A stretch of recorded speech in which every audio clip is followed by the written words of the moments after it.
So you want to tell us how you ended up leaving Nigeria?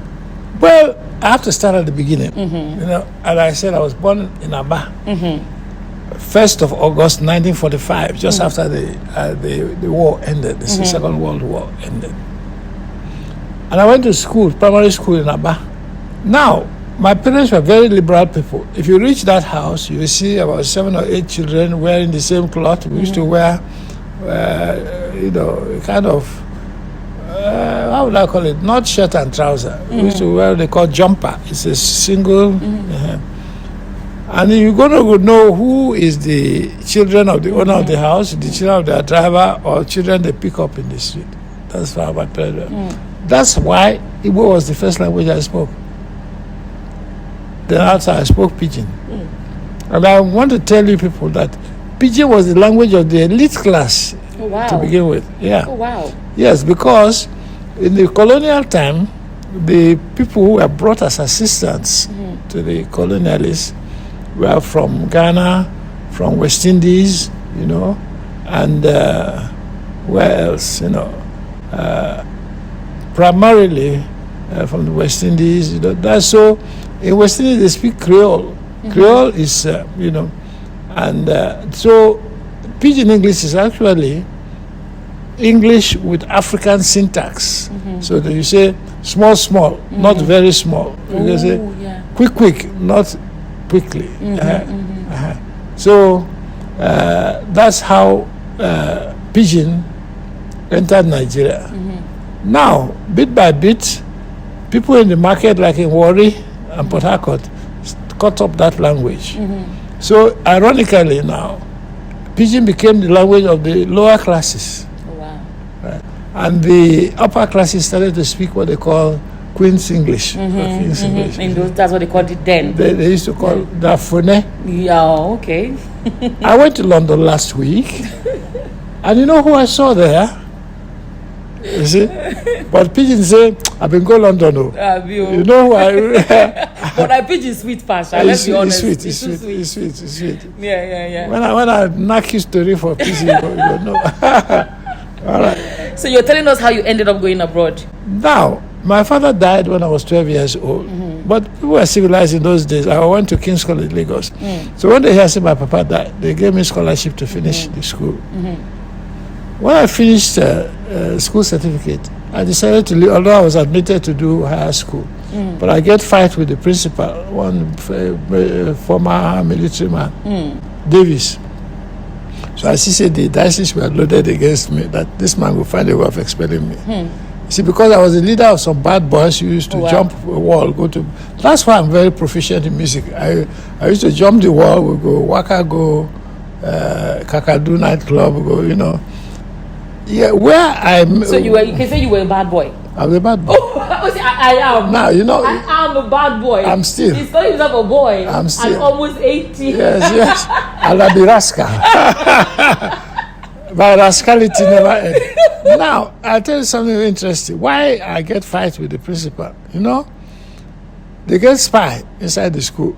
So they can't learn, because I pioneered a route out from the school. There's a place in the garden where there's a particular place where the pillar is a bit wider than normal. So I pioneered that route, because before we used to jump the wall at the back. Now they can't get spy. We tell them, say, this Balagun is the leader of those bad boys. But you know, say, I too get spy that inside the common room where they drink tea, I get spy. Wow. The people where they serve them tea, and so not my people. Wow. So they can't tell me. So also these people go lay ambush. So on that particular day, I don't go out. Only Mumu people go out. So so I stay for dormitory and pretend to be snoring. So as people who went out were being caught, they are jumping in, the principal and so on, the whole torchlight. So as they're jumping in, they catch them. Then they say, where's Balogun? Where Balogun? Where is Balogun? And they're upstairs now. So when they come, and they pretend to be snoring.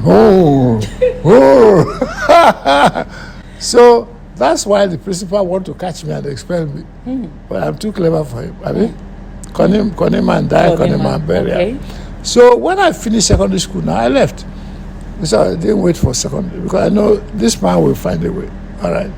And it so happened that at that time, the U.S. Information Service was looking for somebody to train as a media assistant. Okay. They can't do exam, the competition for the whole of Nigeria. I entered the competition. Wow. So the people where they do the competition with me, some are 80, 60 years old, some are many graduates, some are, all over the country. Now we come first. Wow. So that time... And how old were you then? I was 16 and a half. Wow. Yeah. Because I quick go school. I was born into a house full of books. Yeah. I was only going to school, in primary school, to play. Your father was educated, was he? Education is not the word I like. Okay, your father was exposed. That's it. That's it. And your mother was exposed too? Yes. Okay. My mother, incidentally, was the first woman to publish a newspaper in Nigeria. Shall I tell you her name? Yeah, tell me her name. She's Epiphania, because she's Roman Catholic. Epiphania, Bironke, Balagun Ajayi. I left Nigeria by accident. Okay. You see, when I left school after the school certificate, I participated in a nationwide competition organized by the U.S. Information Service. They wanted a media assistant to train. And so the thousands of people, I believe, who participated in that competition. I was only 16 and a half years old. Wow. But I came first in the whole of Nigeria. Wow. And those Igbo people were not doing the Ojoro. They said, this place is the boy that won, give him the job. So they gave me a big job with a big office, plenty of salary. Wow. But I was wise enough to know that that should not be the end. I have to go to, I have to be trained. I have to go to university. So though I was enjoying plenty money, people were jealous. I decided I still had to go to university. Now, while I was working, really my first training was therefore as a journalist. And one of the wonderful things that happened to me, an eye-opener, they used to send me on, assignments by myself. One of the things they sent me, took an interview, a man called Tai Shulari, who had the school, Mayfair. Wonderful man. And it was an eye-opener for me because I was born in a Japa-da family. And in the secondary school I went to King's College. It's modeled after the colonial something. So we didn't even wash our clothes. We didn't wash dishes in the dining room. Wow. And everything was, we didn't sweep the place. So I went to Ikene to interview Taishonari. And I saw one man wearing khaki shirt and all. They were carrying brick on their head, block to build. The children to the schools, children were also carrying block. They were building the school by themselves. Wow, it was an eye-opener. It changed my vision of life. Wow. Do you know the story of Zeke? He writes it in his autobiography. When he got to the U.S., and he went for the first time to meet the head of the university, was to attend in Lincoln. He saw one man with a wearing rag cutting grass in the garden. So he told that man he was here to see the principal of the school. And the man said, "What do you want to see him for?" So Zeke said, he told the man, "What is your business there? Go and tell your boss that, Wow. So the man said, "Okay, don't worry, come in." Sat him down. They went inside and changed. I said, "I'm the person you're looking for." So Tai Shulari was a very humble man. Yes, yes. And he was a radical. He was a wonderful man. He had, he was a patriot, Actually, he had served in the British Air Force during the Second World War. He had many things, And he had a vision for Africa, He had a vision for Africa. You were supposed to tell us how you ended up abroad. Okay, let me finish that point. Let me finish that point. So that was my training. I was learning a lot, And then I realized that if I were to go to university, I would have to wait for a scholarship because my poor mother was barely coping. And the first scholarship that came along was to go to the University of Dakar in Senegal. So unfortunately, when I got to Dakar, I didn't make enough. Who was running that scholarship? Nigerian government? No. Senegalese government gave scholarship to Nigerian government. We were interviewed. I was one of the lucky recipient of the interview to go to Dakar. And I don't think that happens anymore. Yes, it happened. No, Senegal? no, listen. My generation of people went to school on scholarship from primary school. Do you know that in those days, it is the missionary paying the teachers, not our parents. So they even gave us exercise book and so on free of charge. True. Not like these Pentecostal crooks. I'm old enough to have known the original missionary that came to Nigeria. Roman Catholic, Methodist, Anglican, and so on. Then there's African Church, that is Celestial, and Cherubim and Seraphim. These people did wonders. All of them did wonders for Nigeria. Now, come to Lagos, you will see so many schools built by the missionary. St. Gregory's College, Holy Child, Methodist Boys High School, Baptist Academy, and so on and so forth. And they were not charging much for school. It's virtually free. Now, tell me these other people now, which school they are built. Right. Anyway, I have to tell the history as it is. I'm talking about things I saw that I lived through. Let me say the tell me story. Them say. No. You know? Even those missionaries built hospitals, right? They were giving care. And their profession was not pastor. Most of them had profession, they were teachers, some of them were doctors, and so on. Nurses. That's right. And nurses, And nurses. And so they were giving service to the community. They were not collecting tithes from us. So that is the circumstances in which I left Nigeria. I had a scholarship to go to Dakar. Dakar, okay, Senegal. And then the University of Dakar was a part of Dakar called FAN. I have a documentary I made many years later about Dakar, about Senegal. Now, when I got to Dakar, I realized that the setup was not favorable for Africans because the University of Dakar at that time was an affiliate of French University. And the people who were running the University of Dakar, to give their Oga in France the impression they were strict, deliberately were failing about 70% of the students. Wow. Ridiculous idea. But it's inferiority complex. It's neocolonialism at work. So I realized that this not be for me. Why should I come and serve as guinea pig? And so I decided to go to France on my own. I applied for university there. And I didn't have a scholarship, but, and I entered the boat from Dakar to Marseille. A very interesting trip. I was traveling in third class. Wait, sorry. A boat from Senegal by ship to France. Wow. On my own. By ship. Oh, this is a boat. A ship is a boat now. Yeah, okay. Ubomini is Ubomini. They work on top of water. That's it. So you ended up in France then. Very interesting. Wait, let me tell you something. When I was in that ship, we were all in third class. There was an African American, who was an ex-soldier.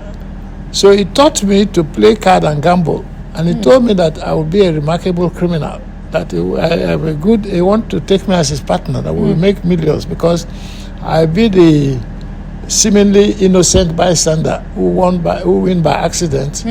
That people will be attracted to the game. I see what you mean. So I can't think to myself, I was always saying, but I think, if to say this man know how to make millions, why is there for third class? and then what my mama would say, well, if I become a apprentice criminal, So I left him. So I got to.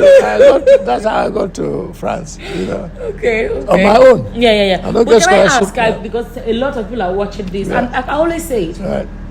I'll never discourage anybody from wanting to go abroad and for a better life, whatever. So it's important I say this part or I ask this question. How was the now to get a visa, the processes? No, it wasn't like that in those days. How was it in those days? Anyway, I had a government scholarship, so there's no. Oh yeah, it's a French government scholarship. No, I had to go to Dakar. Dakar from. Then I had university admission in France, and I applied for visa. So you got it straight away. No problem. Okay. No problem. Okay. In fact, when I landed in Marseille, I had a very funny experience because there were billboards all over the city.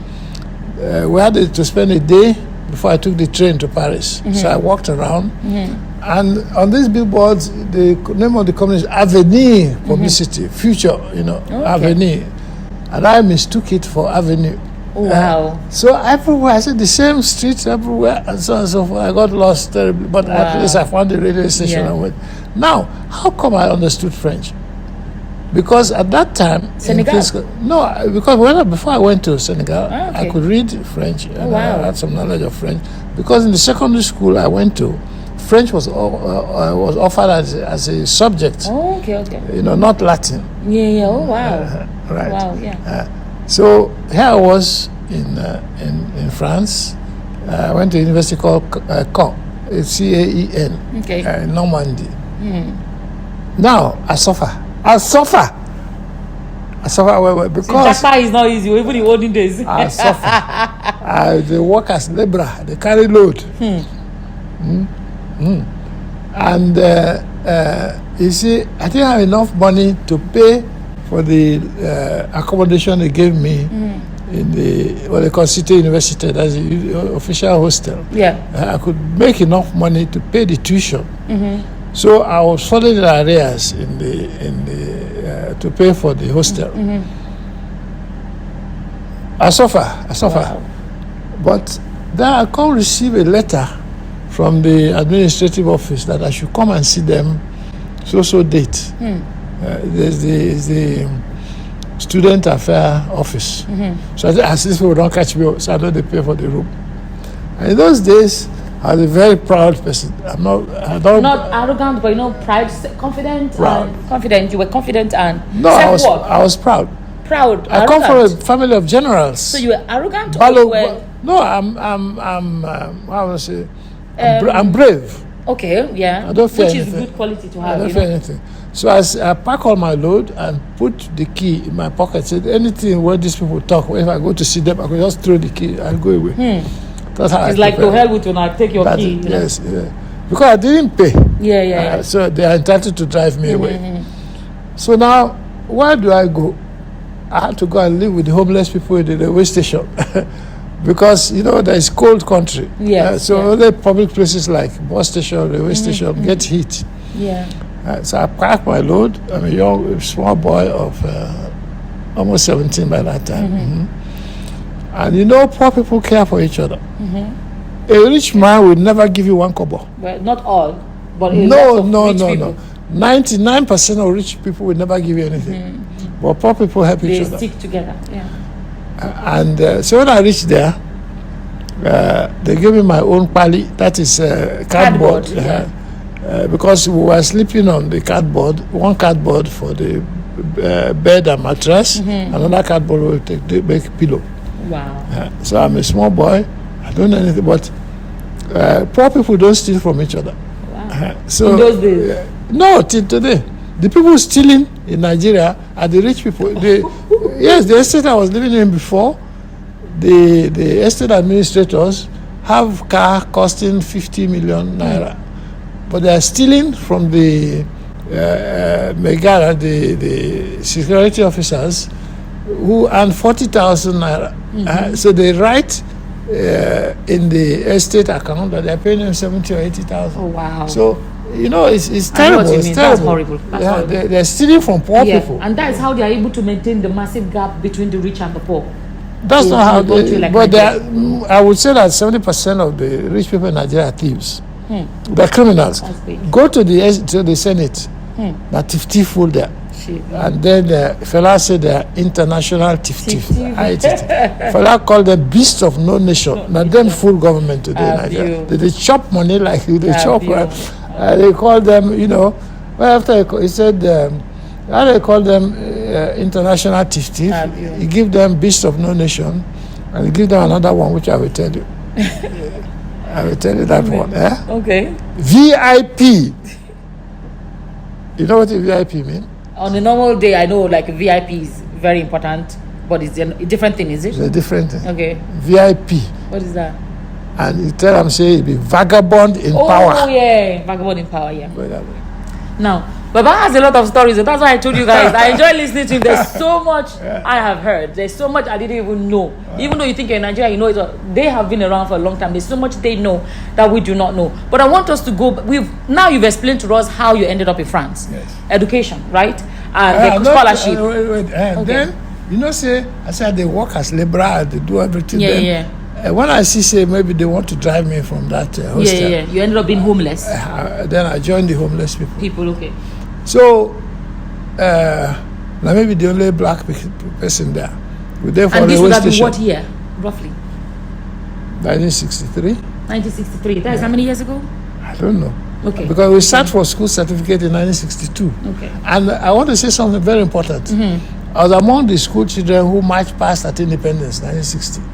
Okay. So I saw the British flag go down and the Nigerian flag go up with all the hope.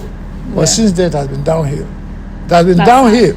Only tiff there for the government. How can that? How can a government composed of criminals and tiff prosper? Okay. So if we go back to you became homeless, sleeping with the homeless people. That's right. Because he couldn't afford. Yes. But it was a scholarship. Why? No, I didn't have scholarship in France. I had scholarship in Senegal. I went to France on my own.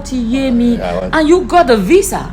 Yes, to of course. Go without. Because I had admission in the university. Yeah. I applied for admission. I got admission. You know, these days the way people apply for this education abroad, there's so much hassle. No, when I was at university in France, I was barely 17 years old, and I had to take on many odd jobs to survive, because my poor mother could hardly feed herself at home. After his father already died. Yes, and I work as laborer. I used to carry load on my head, and I didn't have good clothes for the winter. Wow. Cold, they catch me. So when they said that they want to see me at the university administration on a particular date, I thought because he had not paid. I paid my fees, but I didn't accommodation. The accommodation. Yeah. So when I reached there now, I was accepted as part of the community. So my neighbor, one day she said, "I'm hungry because I don't get food to chop." The man come near me. It's my neighbor, 9 days next to me. Homeless neighbor. Yeah. So he bring out a loaf of bread from his pocket and cut them into two. Give me. That bread is dirty. The man himself is dirty. I look at him, he looking me in the eye. I take that bread. Now, I'm brought up in a very fastidious family. My mother is president of Red Cross Society in Aba and so on. We are taught hygiene and first aid from childhood and so on. This bread, take him. I look at him, he look at me, I take the bread and I chop him. Now, I want to tell you something. I want to tell everybody something. That later on, life favored me. I've been privileged, after I was a diplomat. Sorry to interrupt you. There was something you told me. Yes. You said that was the sweetest bread you ever ate. I'm coming to that. I said, I'm trying to say that all my life I've been lucky, or rather I've been, favored. I've been favored by life, And later I became a diplomat. I was number 3 man in the Nigerian embassy in Paris during the Civil War. Oui, vous avez eu raison de souligner l'aspect politique de l'aide, parce que souvent il ne s'agissait pas de dons humanitaires comme on l'a prétendu, mais en fait il s'agissait de concourir à la balkanisation de notre pays, il faut bien le dire, parce que ces mêmes puissances qui étaient tellement prêtes à offrir de l'aide humanitaire, eh bien, d'un autre côté, mènent des guerres contre d'autres peuples du tiers-monde, et même en Afrique, il y a par exemple le Portugal qui mène une guerre coloniale contre les peuples africains de Mozambique, d'Angola, de Guinée-Bissau. I've been on university boards, I've been a lecturer I was a research fellow, I was specially headhunted to be one of the founding members of the Institute of African Studies at Ife University. I've traveled all over the world. I've lived in 5-star hotels. I've eaten with presidents. I've eaten with, Now, I want to say that no food I've ever eaten is as sweet as that food. The dirty bread. The bread. I'm telling you now, I never ate any food that's as good as that one. Why? Because it is given to me by a man who has nothing. Nothing. And he decided to share the little he has with somebody he doesn't know. Yeah. So what happened was that while we were there, the day of the convocation, when they said I should come, I went there really prepared to throw their key to them, but they didn't call me to drive me away. They called me to give me scholarship. In school. You know, because that was a civilized country, a civilized society at that time. So maybe somebody noticed somewhere that there's something wrong. So they not only gave me a scholarship, they gave me arrears in the scholarship. Oh, wow. Money. So I ran back to the railway station to find this man and give him part of the money and to share it with him. But when I got to the railway station, this man has gone. Those days, there's no, what do they call it? WhatsApp, mobile phones. There's no mobile phone, and we don't have address because we're homeless people. So I'm still looking for that man today to share my money with him. So anywhere I reach and I see maybe young people serving as brigade or or doing menial job, I share what I have with them because na me.